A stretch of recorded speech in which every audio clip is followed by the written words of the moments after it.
Hey, Bill Lethman here for Money Evolution. In today's video, I'm going to be helping to answer a question that I think, quite honestly, more people should be asking themselves, and that is, am I converting too much money to a Roth IRA?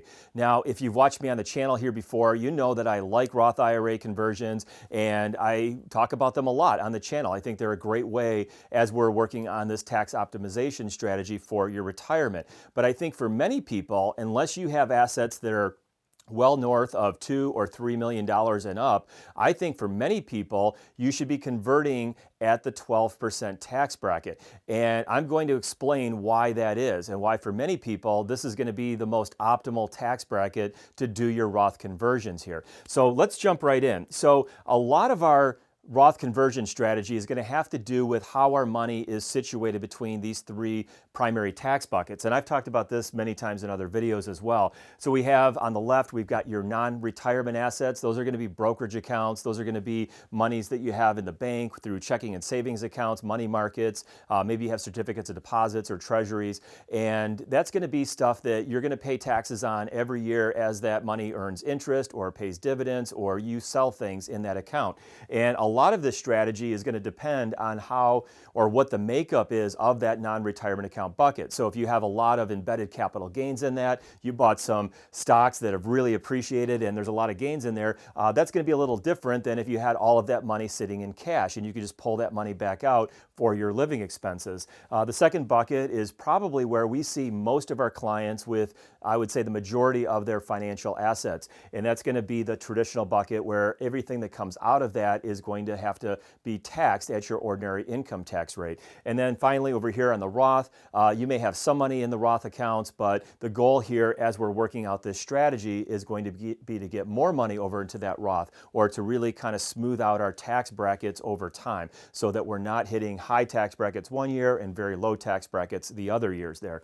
And again, as we're putting this together, this retirement strategy here for tax optimization kind of falls within the context of our retirement withdrawal strategy as well. And remember, that's always going to be our number one goal as we're putting together a financial plan, is making sure that you have enough money coming out of the accounts to cover your living expenses here. So we're going to get into that in a little bit here.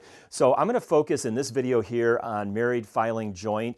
That's going to be a little bit different. Obviously, if you're filing a single tax return, these brackets are going to look quite a bit different there, maybe about half of what these are. But for 2026, as we're filming this right now, the 12% bracket allows you to have up to $100,800 of total taxable income and still be in that 12% bracket. There's also something that we want to talk about here as well, and this is going to be related to that money that you have in the non-retirement account bucket, and that's going to be this 0% long-term capital gain tax bracket. I've made other videos, standalone videos on this very thing, but a lot of people may not even realize that they can have up to $98,900 of long-term capital gains or qualified dividends fall into that bucket as well and pay zero taxes on that.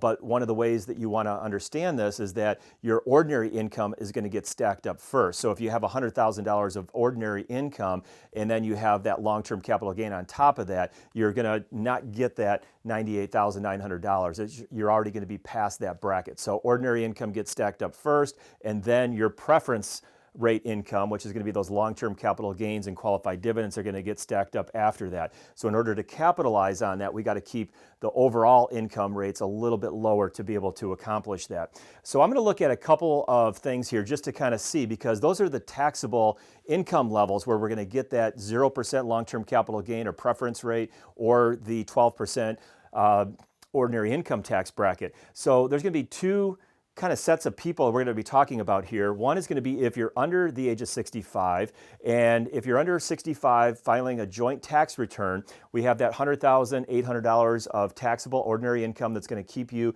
at the very top level of that 12% bracket. But we also have a standard deduction that you're going to get. Now, if you itemize, it might be more than that, but it's going to be at least that standard deduction. So that brings that up to $133,000. So what that means is that you could effectively, if it was your only only income, take $133,000 out of your IRA account, and you're still going to just be in that 12% tax bracket. No income is going to be leaking over into the next bracket, which would be that 22% bracket.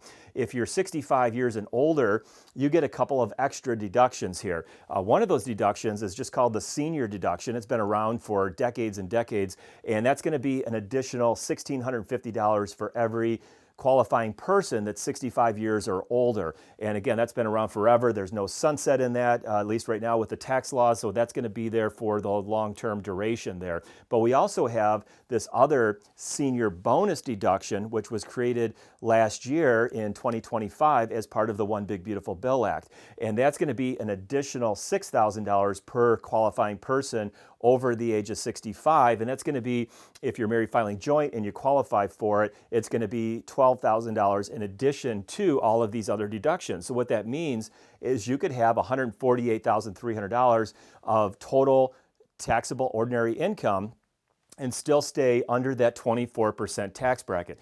By the way, and I think we're going to talk about it a little bit later in the video, there is a threshold for that new Senior Bonus Deduction. So your modified adjusted gross income, and modified adjusted gross income has a couple different ways to calculate it, but for purposes of the Senior Bonus Deduction, they're not only going to add back in things like your tax-free interest and foreign earned income that has not been taxed, they're also going to add back in the non-taxable portion of your Social Security benefits as well. So we need to keep that in mind as we're going through that. But again, $148,300.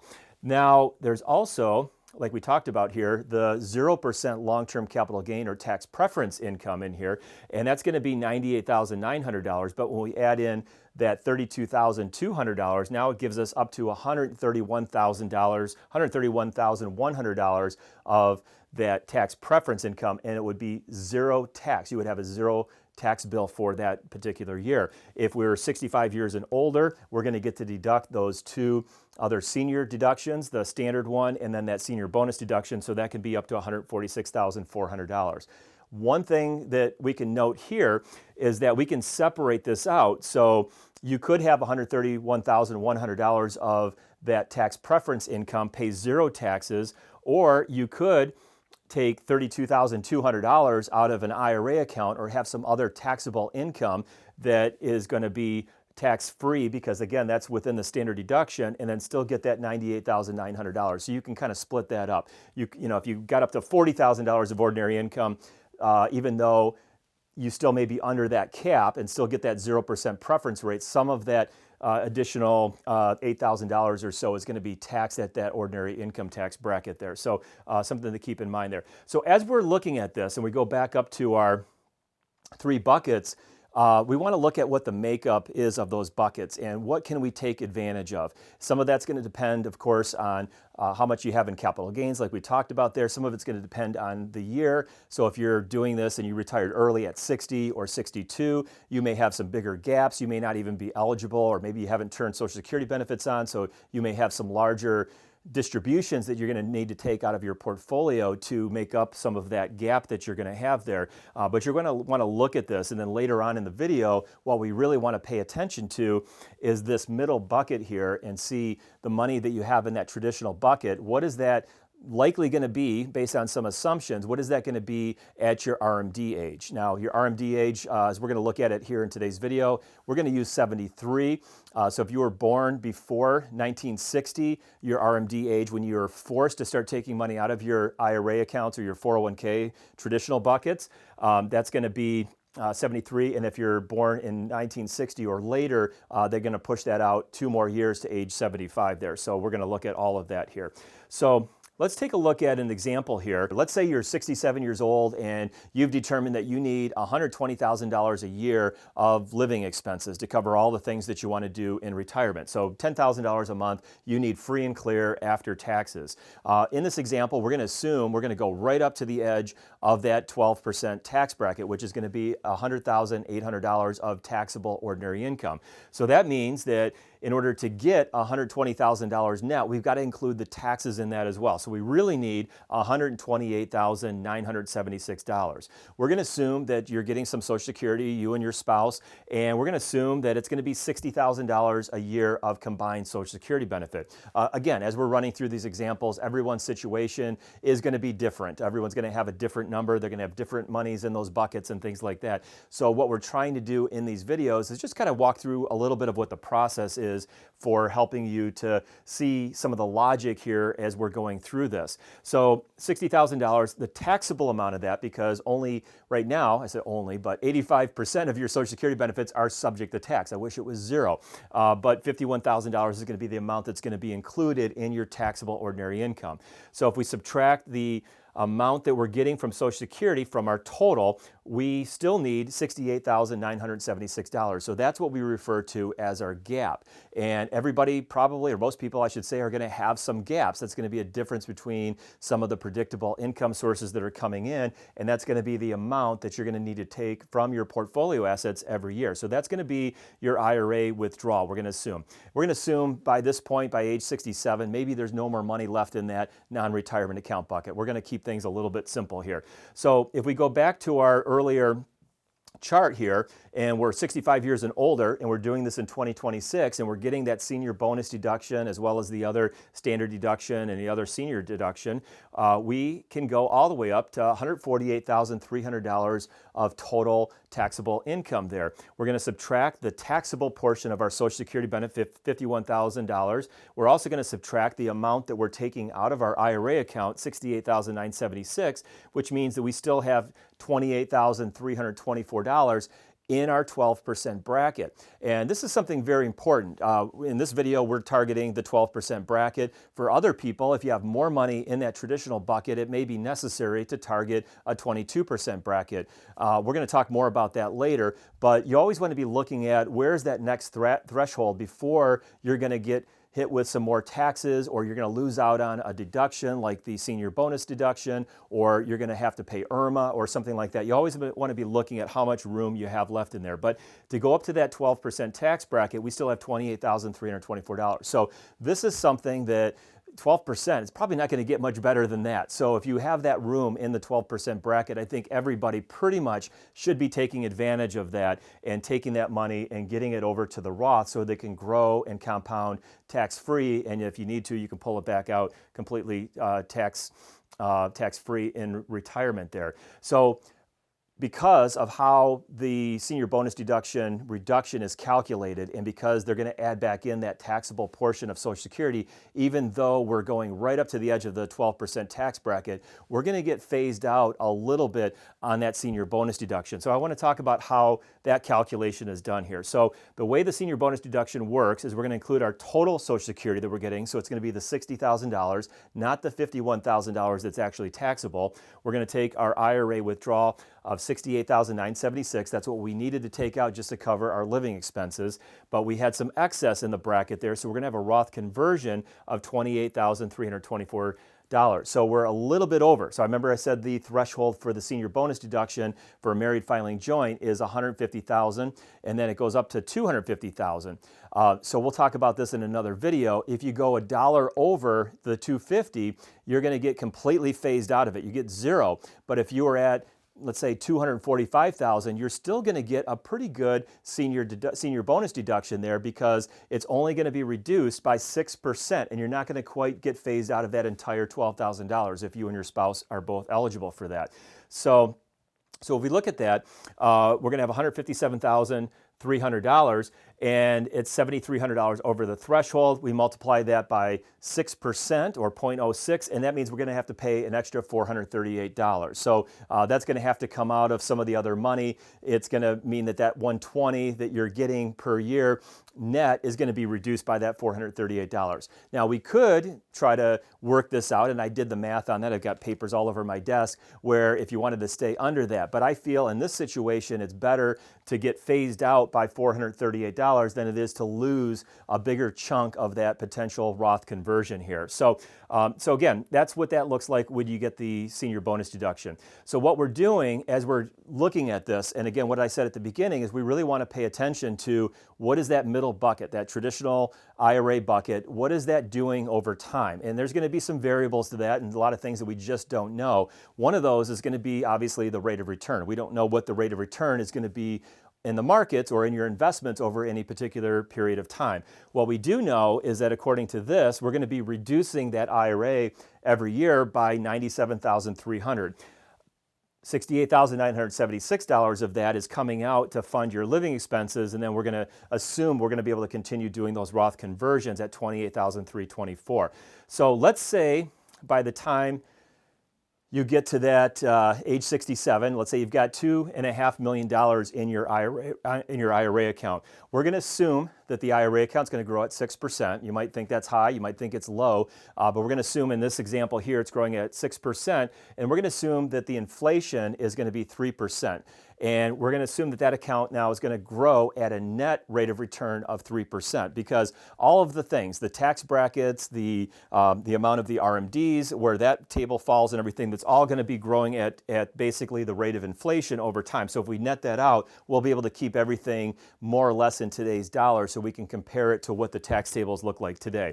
So we've got $2.5 million growing at 3%, and we're taking out $97,300 per year. 67 years old to age 73, that's going to be 6 years when our RMDs are going to kick in. So if we do the math on that, there's going to be, at the end, $2,355,754 in that IRA account. So we're basically losing a little bit of ground to the withdrawal. So in other words, the 3% net is not quite keeping up with the amount of the income that we're making off of that account. So the RMD in this case, if we assume it's going to be about 4%, it's going to be, first year a little bit less, and it does grow a little bit slightly there. So it's going to be $94,230 is going to be our RMD. Again, Social Security is going to grow by inflation, but we're keeping everything in today's dollars. So the taxable Social Security portion of that is going to be $51,000, which means we're going to have $145,230 of taxable ordinary income. So in this example right here, if we look at it, we're going to say the senior bonus deduction is only going to go through 2028, and unless they extend it, that's going to go away.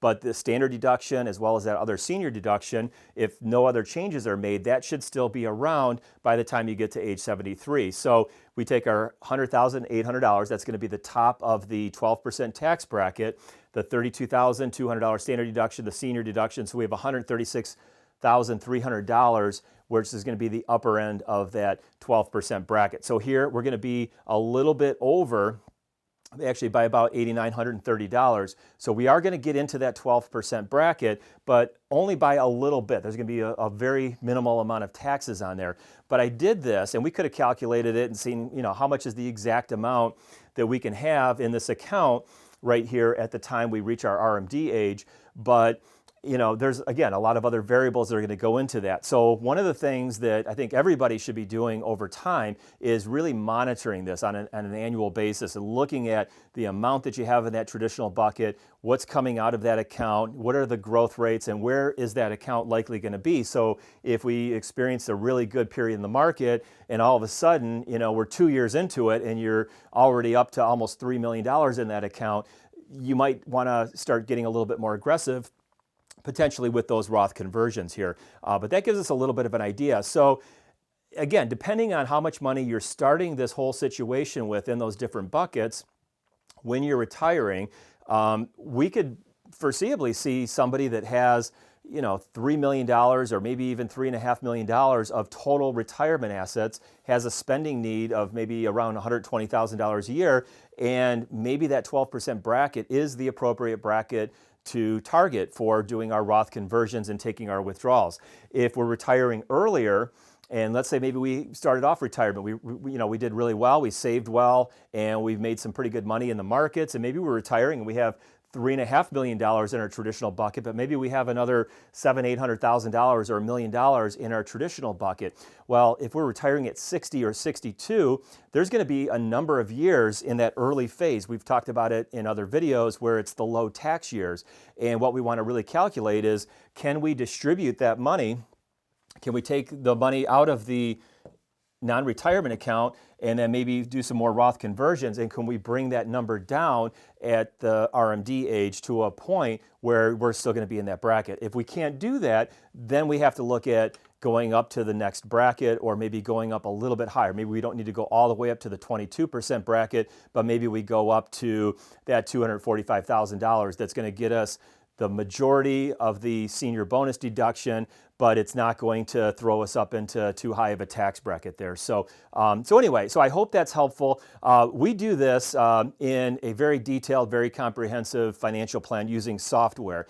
And the advantage of the software, quite honestly, is that we can put all these inputs in. It's going to calculate rates of return. It's going to calculate the taxes every year. We can change variables around. You can change up your spending over time. So you have a big expense coming up in a couple of years, you might have a bigger gap in one year, smaller gaps in other years, and then really kind of plan that out. And then we can work through different what-if scenarios to see what different Roth conversion scenarios look like, and what the potential tax savings are, and what that's doing to the long-term portfolio assets, and is it getting more money into the Roth, and what is the tax advantage of that. So anyway, if you want to learn more about the financial planning that we do, you can go to moneyevolution.com, and we've got a lot of great resources over on our website as well. But the program that I'm talking about is called the Retirement Time Machine, and if you want to learn more about that, we've got a whole page that talks about that. And if you want, you can sign up for a free introductory call with me, and we can talk about what your goals are and explain the process a little bit more and see if it might be a good fit for you. So